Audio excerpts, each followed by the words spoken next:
In the early hours of 1944, inside a quiet naval laboratory on the banks of the Potomac River, a group of American engineers gathered around a steel slug unlike anything the world had seen before. It weighed 2,700 pounds, more than a compact car. Its hardened, armor-piercing nose was longer than a man's arm, and its internal cavity was designed not for brute force, but for something far more terrifying – delayed destruction. This wasn't just another shell. It was a new idea of warfare. The United States called it the Mark 8 APC, the Super Heavy Shell. Japan would later learn a far harsher name for it, the Ship Killer. To understand why this weapon existed, we need to understand the world that created it. The Pacific War was a contest of extremes, the largest oceans, the biggest fleets, and soon the most powerful battleships ever built by human hands. Japan believed in armor, thick, layered, and forged to perfection. Their pride, the Yamato and Musashi, carried armor so massive that it had to be bent with hydraulic presses the size of locomotives. Their turrets weighed more than entire destroyers. Their guns fired 3,200-pound shells, monsters that could crush any ship unlucky enough to cross their path. Japan believed this made them untouchable. But across the ocean, America believed in something else entirely – precision, mathematics, and metallurgy. American naval designers weren't trying to build the biggest battleship. They were trying to build the smartest weapon. By 1939, U.S. naval intelligence already suspected Japan was working on an impossibly large battleship, something beyond the limits of known armor technology. So the Bureau of Ordnance responded the only way America knew how, by designing a shell so dense, so stable, and perfectly engineered that armor thickness no longer mattered. The logic was simple. If you cannot outbuild your enemy's armor, you must outthink it. This led to the super heavy concept, shells that weighed far more than their foreign counterparts, with ballistic caps crafted to cut through armor like a chisel through timber. But the real innovation wasn't weight. It was the fuse. Japanese shells exploded quickly, sometimes too quickly. American engineers went deeper. They created a delayed action fuse that waited a split second longer before detonating. That tiny pause changed everything. Instead of exploding on impact, the Mark 8 would punch through the outer armor belt, cut through internal bulkheads, travel into the heart of the ship, and detonate inside the machinery spaces or magazines, creating destruction from within. It turned armor into a trap. The more protection a ship had, the worse the explosion became. By 1941, the U.S. Navy quietly approved mass production, and yet no one outside the ordnance world knew what they had created. To most sailors, shells were just shells – big, heavy, loud, nothing more. But deep in the naval gun factory, technicians whispered about a projectile so perfectly designed that even the toughest armor would crack beneath it. When Pearl Harbor was attacked, the United States didn't just retaliate with anger, it retaliated with science. While Japan pushed its massive battleships into the Pacific, America put its faith in the Mark 8. The super heavy shells were slowly loaded onto battleships across the fleet, paired with the incredibly accurate Mk-8 fire control radar system. Now, American ships could fire farther, hit harder, and penetrate deeper than anything the Japanese naval architects had predicted. But the Japanese didn't know. They believed their armor made them immortal. That illusion lasted until the first night of the Battle of Surigao Strait, the last battleship versus battleship engagement in history, when American firepower, guided by radar and powered by super heavy shells, tore through Japanese steel as if it were paper. All of it started in that quiet lab, with a few men staring at a shell too heavy to lift by hand. a weapon designed for one purpose: to make the biggest battleships on Earth helpless.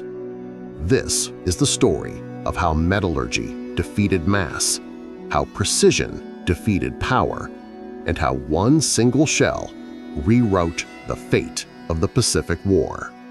If Japan's naval architects had known what American engineers were designing in secret, they might have built their battleships very differently. But they didn't. And that miscalculation, rooted in pride, tradition, and outdated assumptions, would doom even the mightiest ships ever to sail the Pacific. To understand why the Mark 8 APC Super Heavy shell was so devastating, you must first understand the armor it was designed to defeat. Japan's naval doctrine believed in layered protection, massive outer belts, angled slopes, armored decks stacked like geological strata. On paper, this system could withstand anything. In practice, it was built for a different era, an era before radar, before long-range gunnery, before super heavy shells. The Yamato-class armor was strong, but it was strong for 1925, not 1944. Japan trusted thickness, America trusted metallurgy, and metallurgy won. The secret of the super heavy shell. Traditional naval projectiles relied on brute force, high velocity, and kinetic impact, but the Mark 8 was different. It was designed on the principle that a heavier shell could carry its energy further, maintain velocity longer, and pierce deeper before deforming. The U.S. Navy's engineers discovered something critical. A shell's weight matters more than initial speed. A lighter shell, like Japan's 1,460-kilogram Type 91, slows down rapidly. A heavier shell, like America's 1,225-kilogram Mark 8, keeps accelerating through armor. Japan thought a 2,700-pound shell was unnecessary. America understood it was revolutionary. The Mark 8's construction was elegant. Hardened AP nose designed to survive multiple impacts. Soft steel cap to prevent premature shattering. Ballistic cap to maintain stability across 20 miles. Delayed fuse calibrated to detonate at the deepest point of penetration. Every part served one purpose: to destroy a ship from the inside. And that's exactly why Japanese armor failed. The delayed action fuse, the nightmare factor. Japanese shells used nose fuses designed to explode on impact or shortly after. This worked in close-range battles but failed against modern armor schemes. When a Japanese shell hit American plating, it often exploded too early, wasting its energy outside the ship. The Mark 8 did the opposite. It entered silently, violently, then paused. A pause so small you could barely perceive it, but long enough to pierce the outer belt, pass through anti-torpedo bulkheads, travel into boiler rooms, ammunition stores, engine compartments. Only then did it ignite. Multiple Japanese survivors described the effect identically. A flash inside, a shock under our feet, then the ship groaned. Armor meant to save them became a tomb. Why Yamato-class armor actually made it worse? Japan's emphasis on thick armor created a paradox. The Mark 8's fuse wasn't fooled. It was fed. The more metal the shell passed through, the more stable its trajectory became. The deeper it traveled, the more pressure it built. By the time the Mark 8 reached the interior of a Yamato or Musashi, it was essentially a steel meteorite carrying thousands of kilojoules of kinetic energy. Japan made its armor thicker. America made its shell smarter. The result was inevitable. The radar factor. Japan never had a chance. Even if the Japanese armor and shell design had been ideal, they were fighting a second war, a war against American electronics. U.S. battleships were equipped with the Mark 8 fire control radar, the most advanced naval targeting system on Earth. It allowed American ships to track enemy vessels through fog and darkness, calculate range within 10 to 20 yards at 30 kilometers, fire accurately long before visual contact, adjust aim mid-salvo using radar splash detection. Japan had nothing similar. Blind at night, blind in bad weather, blind at long range. This meant the Mark 8 shells were not just powerful, they were placed perfectly, guided by data more precise than any optical sight. Imagine being inside a Japanese battleship in 1944. You cannot see the enemy, you cannot return fire effectively, but his shells are hitting you, penetrating your armor, and exploding deep inside your ship with unnatural precision. It felt like sorcery. It wasn't. It was physics, and it was American. The shock inside the Imperial Navy.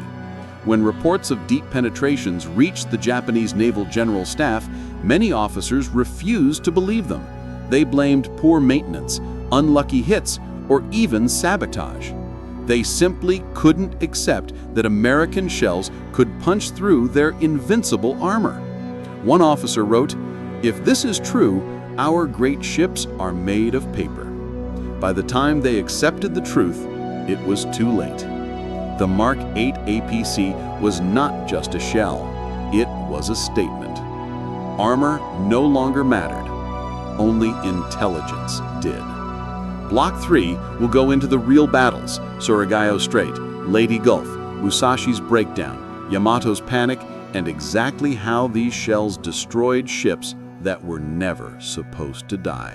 By late 1944, the Imperial Japanese Navy still clung to the illusion that armor could outmatch firepower.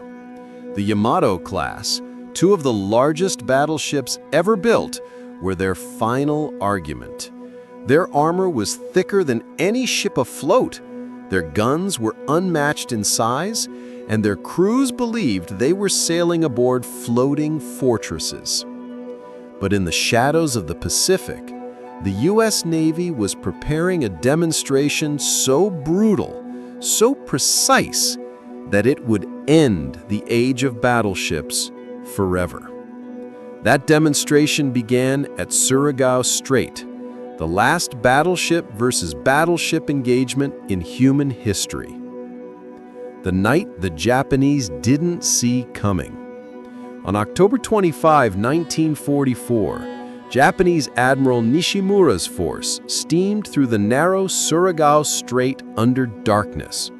His battleships, Yamashiro and Fuso, were blind, operating purely by optical guesswork. The Americans, on the other hand, had the Mark 8 fire control radar. The difference was not technological, it was existential. As Nishimura advanced, U.S. battleships, West Virginia, California, Tennessee, Maryland, and others were already tracking him with radar. Their gunners did not yet see the enemy, but their shells would.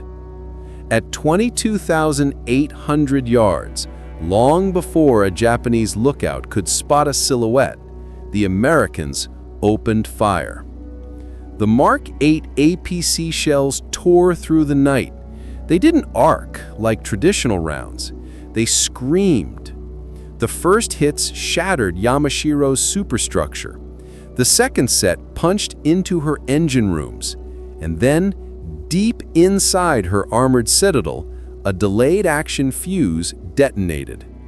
Japanese survivors later described what happened. The ship shook from within.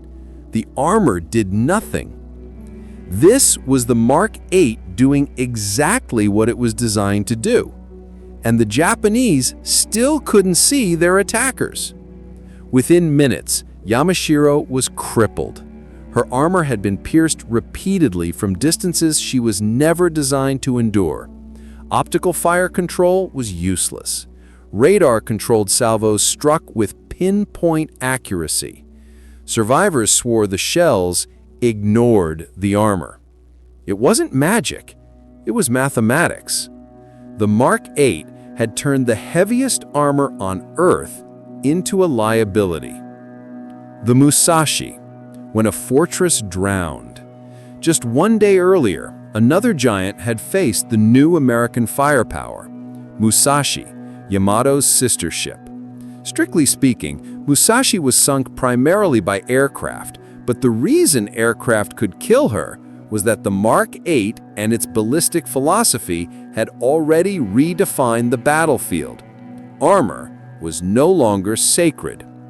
Musashi's armor belt, 410 millimeters thick, was designed to deflect shells, not survive dozens of internal detonations caused by delayed action fuses or aerial torpedoes exploding deep within her hull. The US Navy understood something Japan didn't. Penetration depth is greater than armor thickness. Again and again, bombs and torpedoes bypassed Musashi's armor and detonated internally. The principle was identical to the Mark 8. Her armor did not fail because it was weak. It failed because the battlefield had changed. As Musashi sank, her surviving crew reported, "It was as if explosions appeared inside the ship from nowhere." The Japanese naval staff dismissed these testimonies. They shouldn't have. The Yamato, the moment fear replaced pride. On April 7, 1945, the pride of Japan, the 72,000-ton Yamato, sailed on her final mission, a one-way suicide strike toward Okinawa. The crew still believed in their armor. They still believed in naval tradition. They still believed size was enough. They were wrong. Although Yamato was sunk by air power, the psychological groundwork was laid at Surigao Strait, where every Japanese captain understood the same truth. If the Americans ever brought battleships against Yamato at long range, her armor would not save her. Yamato's fate was sealed before she even faced her attackers. Her crew had read the Surigao reports. They had heard how American shells punched through armor belts as if they were tin. They had seen photographs of Yamashiro's wreck cut open like a dissected whale. In interviews decades later, surviving Yamato officers admitted, "We knew our armor was obsolete. We sailed because honor demanded it." This is the part of the Pacific War that most histories ignore. Japan's battleships died before they were physically sunk. They died when American metallurgy proved that armor, the foundation of Japanese naval doctrine, was meaningless. Leyte Gulf, a shell that shouldn't exist. At Leyte Gulf, radar-directed U.S. salvos struck Japanese ships with unprecedented precision. Even cruisers and destroyers firing smaller Mark 5 and Mark 12 shells benefited from the same ballistic logic that created the Mark 8. One Japanese officer examining a wreck described it like this: "The American shell did not explode at the side of the ship. It exploded inside the ship. How can we stop this?" There was no answer. The Mark 8 was too heavy to slow down, too stable to deflect, and too intelligent to waste its energy on outer layers. It made the very concept of armor obsolete. When super heavy meant super deadly. Japan believed battleships were built to endure. The United States built shells designed to end them. In Surigao Strait, that difference decided the last battleship duel in history. In Leyte Gulf, it shattered Japanese morale. At Yamato's final stand, it shaped the psychology of a doomed crew. But the story isn't over. To understand the full impact of the Mark 8, we must examine the aftermath, the intelligence reports, the Japanese autopsies of wrecked ships, and the way the U.S. Navy quietly changed naval warfare forever. When the guns finally fell silent in August 1945, Japan had lost its empire, its fleet, and its faith in battleship supremacy. But one more battle remained, a battle fought not on the seas, but in shattered shipyards, naval archives, engineering labs, and the cold, metallic ruins of the world's greatest warships. This was the battle to understand what happened. Why had the largest warships ever built, fortresses of steel, craftsmanship, and national pride, crumbled so completely under American fire? The answer was written in the wreckage. The wreck autopsies. Months after the war, U.S. and Allied engineers conducted underwater surveys of Japanese wrecks. Many were stunned by what they found. Ships like Yamashiro, Fuso, and the cruisers destroyed at Surigao and Leyte showed a pattern of damage no one had seen before. The holes were not jagged. They weren't ragged. They weren't shattered. They were clean. Engineers described the Mark 8's penetration points as surgical, round, smooth, and precise, as if a massive punch press had sheared through steel plate. The shell hadn't merely broken armor, it had ignored it. Inside the wrecks, bulkheads were folded inward like tinfoil. Machinery was torn from foundations. Decks were peeled upward by internal blasts. A single U.S. Navy report stated, "Delayed detonation contributed significantly to catastrophic internal failure." Japan's famous Citadel armor, designed to protect magazines and engines, had become a coffin. The Mark 8 penetrated, traveled inward, and exploded exactly where the ship was most vulnerable.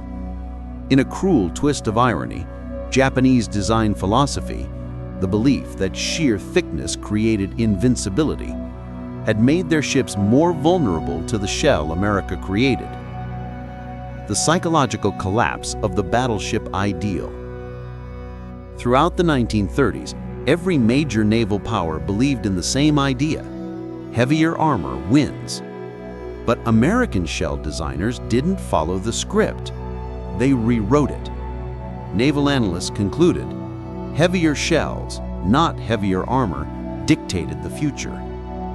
This realization killed the battleship, not aircraft, not submarines, not changing technology alone. The battleship died because its core principle, armor invincibility, no longer existed. The Mark 8 APC had exposed the truth. Armor could be penetrated. Delayed fuses bypassed defenses. Radar made long-range hits inevitable. Super heavy shells made mass irrelevant. Japan's greatest ships weren't defeated by aircraft alone. They were defeated by physics. The quiet revolution nobody saw coming. Few sailors understood metallurgy. Few gunners understood fuse delay curves. Few admirals understood ballistic coefficients. But American engineers had quietly launched a revolution inside their laboratories. They discovered that precision greater than size, penetration greater than protection, fire control greater than firepower. This wasn't an evolution, it was a replacement of doctrine. Japanese naval architects had spent decades perfecting the wrong weapon for the wrong war. They designed armor for 1920s-style battleship duels, tight formations, close range, optical sights, and predictable angles of attack. America, meanwhile, had prepared for the battles of the future. Long-range radar fire, super heavy ballistics, delayed fusing, high-velocity impact mechanics, integrated ballistic computers. When these ideas converged in 1944, the outcome was unavoidable. The battleship era didn't fade, it was erased. Post-war analysis. The shell that shouldn't exist. Decades later, Cold War engineers still studied the Mark 8 APC. What they discovered shocked them. The shell had near-perfect structural integrity even after penetrating multiple armored layers. Its nose cap remained intact in tests that should have shattered it. Metallurgical samples showed complex heat treatment patterns that were ahead of their time. One British analyst wrote, "It is impossible that this projectile was designed before 1940. But it was. The Mark 8 did not merely outperform Japanese armor, it outperformed expectations. The legacy. Modern naval weapons no longer rely on guns, but the philosophy of the Mark 8 lives on. In long-rod penetrators, in kinetic weapons, in armor-penetrating missiles, in the belief that precision beats mass, in the understanding that internal detonation is superior to external blast. Every APFSDS tank round, every bunker-penetrating missile, every modern naval penetrator owes its existence to the principles discovered inside those American labs. When historians say the battleship era ended with the sinking of Yamato, they're only telling half the story. Yamato died the moment American engineers proved that armor thickness meant nothing. Japan believed in steel. America believed in science. Science won. Final words. In the shadows of the Pacific, the world's most advanced battleships sailed proudly, their crews certain of their strength. They had no way of knowing that a quiet room in Washington, D.C. held the weapon designed to defeat them. A weapon 2,700 pounds in weight. A weapon designed not to explode on contact, but to think. A weapon that made giants helpless. The Mark 8 APC Super Heavy Shell wasn't just a projectile, it was a prophecy. No matter how thick the armor, intelligence will always find a way inside.